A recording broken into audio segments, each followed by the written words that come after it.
10 سال کی خلافت کے بعد حضرت عمر دنیا سے چلے گئے، لیکن ان کے وفات کے صرف 3 دن بعد حضرت عثمان مسلمانوں کے نئے خلیفہ بنے، جو ایک بڑے صحابی ہونے کے ساتھ ساتھ دنیا کے سب سے امیر لوگوں میں سے بھی تھے،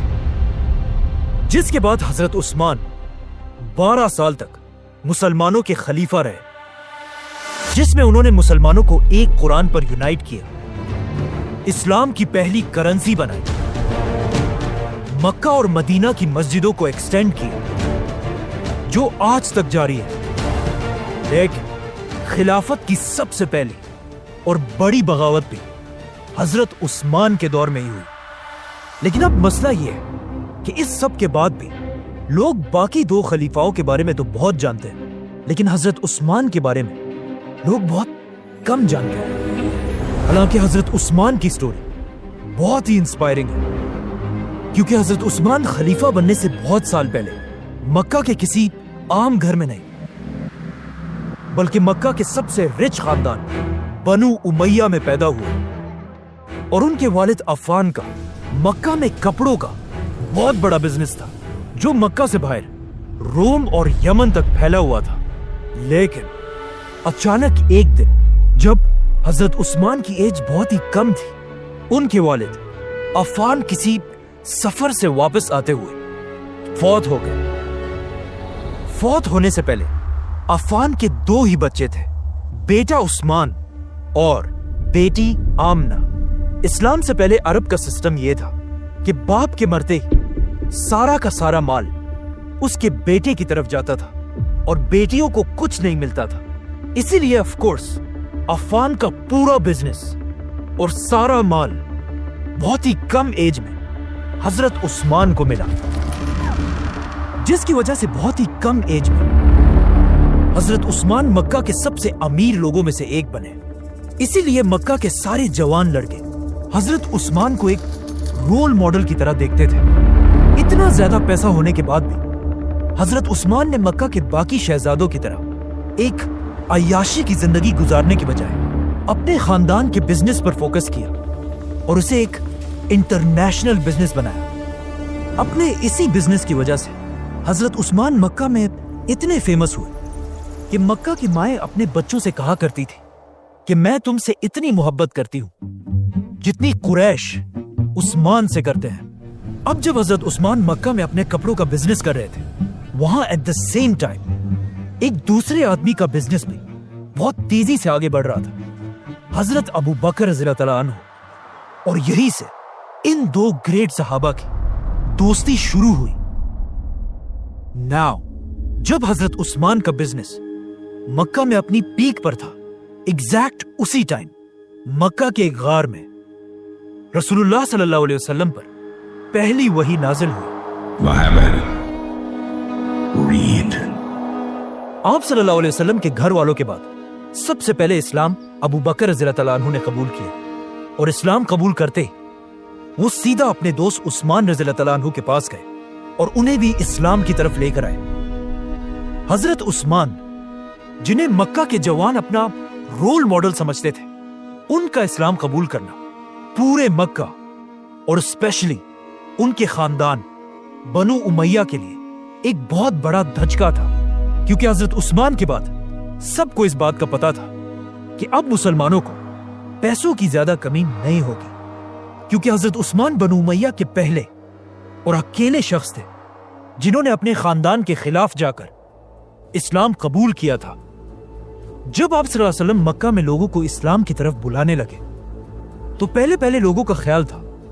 کہ محمد صلی اللہ علیہ وسلم یہ سب کچھ صرف اپنے خاندان بنو ہاشم کو پروموٹ کرنے کے لیے کر رہے ہیں، اسی لیے لوگ اسلام کو صرف ایک قبیلے کا ریلیجن سمجھتے تھے۔ لیکن اچانک ایک دن قرآن کی ایک سورت نازل ہوئی،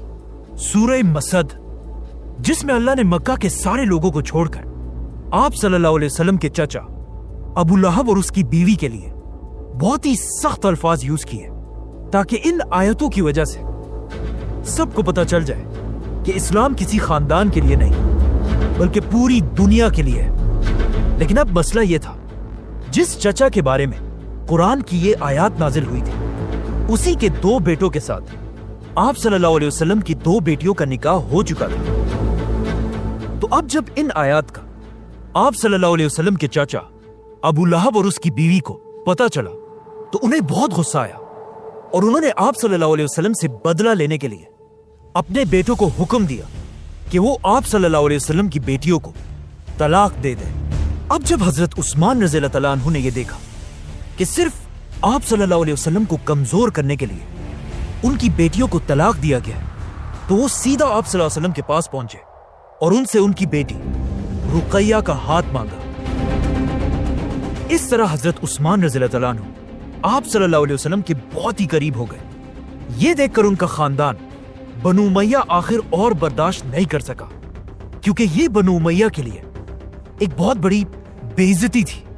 تو اب بالکل باقی مسلمانوں کی طرح بنو امیہ بھی حضرت عثمان جیسے پاورفل انسان پر ظلم کرنے لگے۔ کہا جاتا ہے کہ ان کے ایک چچا حکم انہیں رسیوں سے باندھ کر مارا کرتے تھے، اور ان کا پورا خاندان انہیں اسلام چھوڑنے کا کہتا رہتا تھا، لیکن حضرت عثمان اس سب کے بعد بھی اپنے خاندان کے خلاف جا کر آپ صلی اللہ علیہ وسلم کے ساتھ کھڑے رہے۔ اس کے کچھ ہی عرصے بعد مکہ میں آخر ایک ایسا ٹائم آیا کہ اب کچھ مسلمان اب اور یہاں نہیں رہ سکتے تھے، کیونکہ اب مکہ والوں نے مکہ کے 2 مسلمانوں کو شہید کر دیا تھا۔ تو رسول اللہ صلی اللہ علیہ وسلم نے ان مسلمانوں کو حکم دیا کہ وہ عرب کو چھوڑ کر حبشہ کی طرف ہجرت کریں، جہاں ایک نیک بادشاہ ان کی ضرور مدد کرے گا۔ آپ صلی اللہ علیہ وسلم کے اس حکم کے بعد حضرت عثمان اپنی بیوی رقیہ اور کچھ اور مسلمانوں کے ساتھ عرب کو چھوڑ کر ایتھیوپیا مطلب حبشہ کی طرف چلے گئے، اور وہاں جا کر اگین حضرت عثمان نے اپنی بزنس کی نالج کو یوز کر کے ایک نیا بزنس اسٹیبلش کیا۔ اب جب حضرت عثمان یہاں حبشہ میں تھے، وہاں مکہ والوں نے آپ صلی اللہ علیہ وسلم اور ان کے خاندان کا بائیکاٹ کر کے ان پر بہت ظلم کیا، لیکن حضرت عثمان مکہ سے بہت دور ہونے کی وجہ سے آپ صلی اللہ علیہ وسلم کی مدد نہیں کر سکے۔ 4 سال حبشہ میں گزارنے کے بعد اچانک حبشہ میں ایک افواہ پھیلی کہ مکہ کے سارے لوگ اسلام قبول کر چکے ہیں۔ یہ سن کر حضرت عثمان اور باقی مسلمان حبشہ چھوڑ کر واپس مکہ کی طرف آئے، لیکن یہاں آ کر انہوں نے دیکھا کہ یہ سب کچھ بالکل جھوٹ تھا۔ لیکن اب مکہ سے واپس حبشہ جانے کی بجائے رسول اللہ صلی اللہ علیہ وسلم نے مسلمانوں کو مدینہ کی طرف ہجرت کرنے کا حکم دیا۔ اب مدینہ مکہ سے بالکل اپوزٹ ایک بہت ہی غریب علاقہ تھا، اور وہاں پر مسلمانوں کے حالات اتنے خراب تھے کہ انہیں پینے کے لیے پانی بھی اویلیبل نہیں تھا۔ یہ دیکھ کر رسول اللہ صلی اللہ علیہ وسلم نے مدینہ کے سارے مسلمانوں کو جمع کیا اور ان سے کہا کہ جو بھی مسلمان اس یہودی سے یہ کنواں بیر روما خرید کر مسلمانوں کے لیے کھول دے گا، اس کی جگہ جنت میں ہوگی۔ اب مدینہ میں آف کورس کوئی بھی ایسا نہیں تھا جو اتنے سخت حالات میں اس کنویں کو افورڈ کر سکتا ہو، لیکن صرف ایک شخص ایسا تھا جس کا بزنس شام، یمن اور اب حبشہ تک پھیلا ہوا تھا، حضرت عثمان۔ حضرت عثمان سیدھا اس یہودی کے پاس گئے، لیکن اس یہودی نے کہا کہ میں یہ کنواں نہیں بیچنا چاہتا، کیونکہ اس کنویں کے پانی پر اس نے ٹیکس لگایا تھا اور اس پانی کو بہت مہنگا بیچتا تھا۔ تو حضرت عثمان نے اس یہودی کے ساتھ ایک ڈیل کی اور اس سے آدھا کنواں خریدا،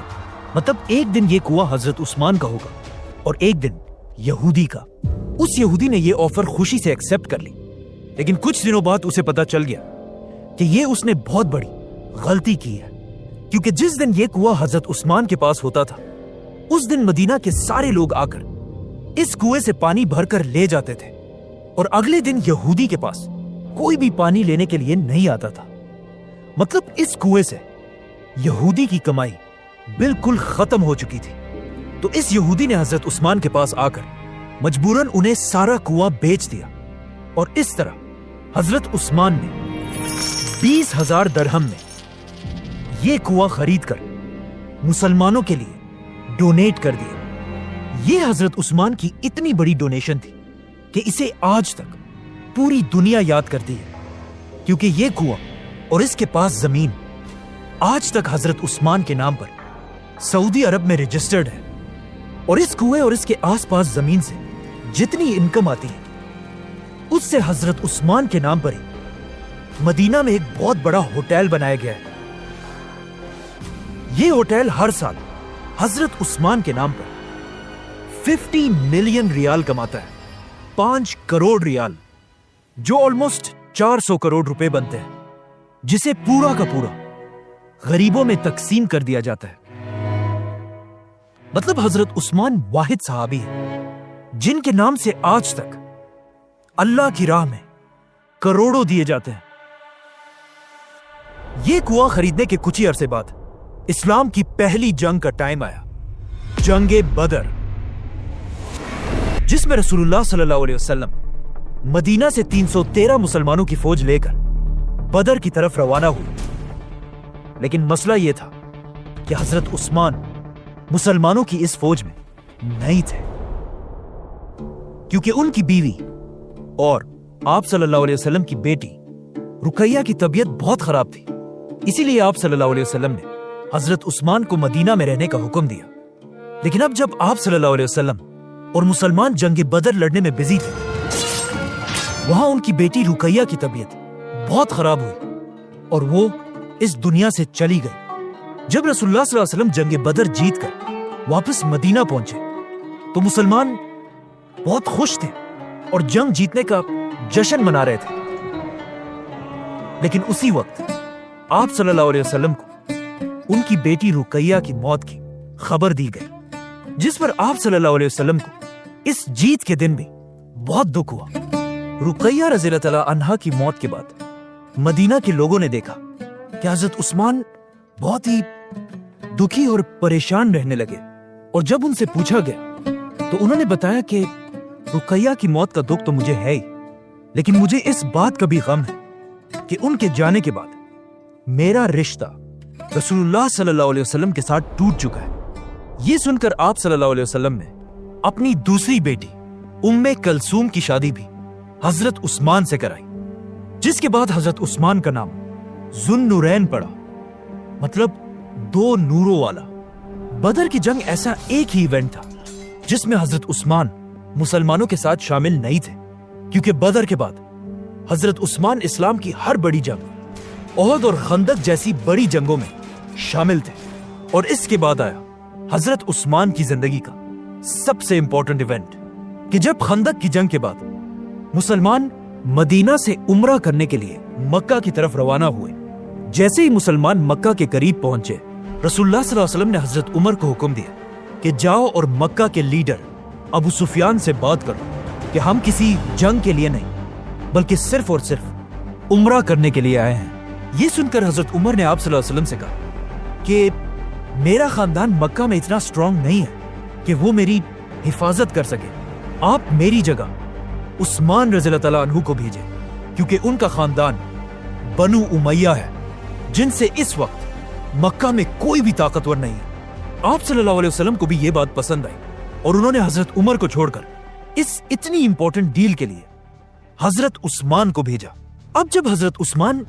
مکہ کی طرف چلے گئے تو لوگوں نے یہاں آپ صلی اللہ علیہ وسلم سے پوچھا کہ کیا ایسا ہو سکتا ہے حضرت عثمان سب سے پہلے جا کر کعبہ کا طواف کر کے واپس آ جائے؟ تو رسول اللہ صلی اللہ علیہ وسلم نے کہا کہ جتنا میں عثمان کو جانتا ہوں وہ مجھ سے پہلے کبھی بھی طواف نہیں کرے گا. جیسے ہی حضرت عثمان مکہ پہنچے وہاں ایگزیکٹلی ایسا ہی ہوا. مکہ والوں نے حضرت عثمان سے کہا کہ آپ باقی مسلمانوں کو چھوڑے, آپ بڑے خاندان سے ہیں اور خود کعبہ کا طواف کر کے واپس چلے جائیں. لیکن حضرت عثمان نے انہیں کہا کہ میں کبھی بھی آپ صلی اللہ علیہ وسلم سے پہلے طواف نہیں کروں گا. اب مکہ والے مسلمانوں کو بس تکلیف دینے کے لیے حضرت عثمان کے ساتھ اس ڈیل کو ڈیلے کرنے لگے, جس کی وجہ سے حضرت عثمان کئی دن تک مکہ میں ہی رہے. اچانک وہاں مسلمانوں کے کیمپ یہ افواہ پھیلی کہ مکہ والوں نے رسول اللہ صلی اللہ علیہ وسلم کے میسنجر عثمان کو شہید کر دیا ہے, اور یہ آپ صلی اللہ علیہ وسلم کی ایسی توہین تھی جسے ایکسپٹ کرنا امپاسبل تھا. اب تک مسلمان کسی جنگ کے لیے تو نہیں آئے تھے, لیکن مکہ والوں کی اس حرکت کے بعد آپ صلی اللہ علیہ وسلم نے اپنی اسٹریٹجی بدل دی اور مسلمانوں سے ایک درخت کے نیچے بیعت لینا شروع کی کہ ہم اپنے خون کے آخری قطرے تک حضرت عثمان کے بدلے کے لیے مکہ والوں سے لڑیں گے. جس کے بعد سارے مسلمانوں نے آ کر رسول اللہ صلی اللہ علیہ وسلم کے ہاتھ پر بیعت کی اور حضرت عثمان رضی اللہ تعالیٰ عنہ کی طرف سے آپ صلی اللہ علیہ وسلم نے ایک ہاتھ دوسرے ہاتھ پر رکھ کر ان کی طرف سے بھی بیعت کی۔ مطلب مسلمانوں کی پوری فوج حضرت عثمان کے لیے اپنی جان دینے کے لیے تیار تھے۔ لیکن یہ جنگ کبھی ہوئی نہیں، کیونکہ یہ ایک جھوٹی افواہ تھی اور حضرت عثمان بالکل صحیح سلامت واپس آ کر مسلمانوں کے ساتھ شامل ہوئے۔ اس بیعت کو بیعت الرضوان کہا جاتا ہے اور یہ اتنی امپورٹنٹ بیعت تھی کہ جس درخت کے نیچے مسلمانوں نے بیعت کی تھی اس درخت کا ذکر قرآن میں بھی ہوا ہے۔ اب یہاں پر ایک بہت ہی انٹرسٹنگ بات ہے کہ اس سب سے بہت سال بعد حضرت عمر کی خلافت میں جب بھی مسلمان حج کرنے آتے تھے وہ اس درخت کے پاس جا کر بھی حاضری لگاتے تھے، جو ایک ایسا کام تھا جس کا اسلام میں کوئی ذکر نہیں ہے، اور حضرت عمر نہیں چاہتے تھے کہ مسلمان اسلام میں نئے نئے رواج بنائے، تو حضرت عمر نے اپنی خلافت میں حکم دیا کہ اس درخت کو کاٹ دیا جائے۔ اسی لیے آج تک کسی کو نہیں پتا کہ وہ درخت آخر کہاں پر تھا۔ اس کے بعد حضرت عثمان کی مدینہ میں اتنی اہمیت تھی کہ ایک دن رسول اللہ صلی اللہ علیہ وسلم کسی چھوٹی جنگ پر مدینہ سے کہیں دور چلے گئے اور جانے سے پہلے انہوں نے اپنی جگہ مدینہ کا لیڈر حضرت عثمان کو بنایا۔ اس کے بعد اسلام کے ہر ایونٹ میں حضرت عثمان آپ صلی اللہ علیہ وسلم کے قریبی ساتھی رہے۔ خیبر، فتح مکہ، حنین، ان ساری جنگوں کے بعد آخر ایک ایسی جنگ آئی جس کی وجہ سے آج تک حضرت عثمان کو یاد کیا جاتا ہے۔ اسی طرح اسلام پورے عرب میں پھیل گیا اور اب مسلمانوں کی جنگ سیدھا اس وقت کی سپر پاور رومن ایمپائر سے ہونے لگی۔ لیکن رومن ایمپائر سے لڑنا کوئی آسان کام نہیں تھا۔ اس کے لیے مسلمانوں کو بہت زیادہ مال اور طاقت کی ضرورت تھی، تو آپ صلی اللہ علیہ وسلم نے جنگ تبوک کے لیے مسلمانوں کی 30,000 کی فوج جمع کی۔ تو اب 30,000 کی فوج کو مینج کرنا ایک بہت ہی مشکل کام تھا۔ اسی لیے رسول اللہ صلی اللہ علیہ وسلم نے پوری مسلمان امت سے اپیل کی کہ جس سے جتنا ہو سکے اس فوج کی مدد کے لیے خرچ کرے، اور جو بھی اس فوج کی اپنے مال سے مدد کرے گا اس کے بدلے میں اسے جنت ملے گی۔ یہ سن کر حضرت ابو بکر نے اپنے گھر کا سارا سامان لا کر ڈونیٹ کر دیا۔ حضرت عمر نے اپنے گھر کا آدھا سامان، مسلمان عورتوں نے اپنے زیور، اور ایون ایک غریب صحابی ایسے بھی تھے جنہوں نے کچھ کھجور لا کر آپ صلی اللہ علیہ وسلم کے سامنے پیش کی، جس سے آف کورس مسلمانوں کی فوج کو فائدہ تو ہوا، لیکن اصل میں اس پوری فوج کے پیچھے سب سے زیادہ فنڈنگ صرف ایک ہی صحابی کی تھی، حضرت عثمان۔ جب مسلمان ہر طرف سے تبوک کی جنگ کے لیے جمع ہونے لگے تو حضرت عثمان نے ان کے لیے سب سے پہلے 1,000 اونٹ، 70 گھوڑے، 10,000 گولڈ کوئنز، 70,000 سلور کوئنز، یہ سب مسلمانوں کی فوج کو ڈونیٹ کر دیے، جس کا اگر آج حساب لگایا جائے تو یہ بلینز آف روپیز بنتے ہیں۔ رسول اللہ صلی اللہ علیہ وسلم نے ان سکوں کو اپنے ہاتھ میں پکڑ کر کہا، آج کے بعد عثمان جو بھی کرے اسے کوئی نقصان نہیں ہوگا۔ حضرت عثمان اور باقی مسلمانوں کی مدد سے مسلمانوں کی فوج مدینہ سے رومن ایمپائر کی طرف روانہ ہوئی، لیکن یہ فوج اتنی بڑی تھی کہ صرف اس کے کھانے پینے کا خرچہ بھی بہت بڑا تھا، اور کچھ ہی دنوں بعد اس فوج کے کھانے پینے کا سامان ختم ہونے لگا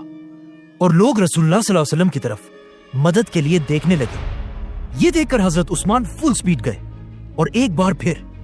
کئی اونٹوں کو کھانے پینے کی چیزوں سے بھر کر مسلمانوں کی فوج کی طرف لے کر آئے۔ جب آپ صلی اللہ علیہ وسلم نے حضرت عثمان کے اس قافلے کو دور سے آتا ہوا دیکھا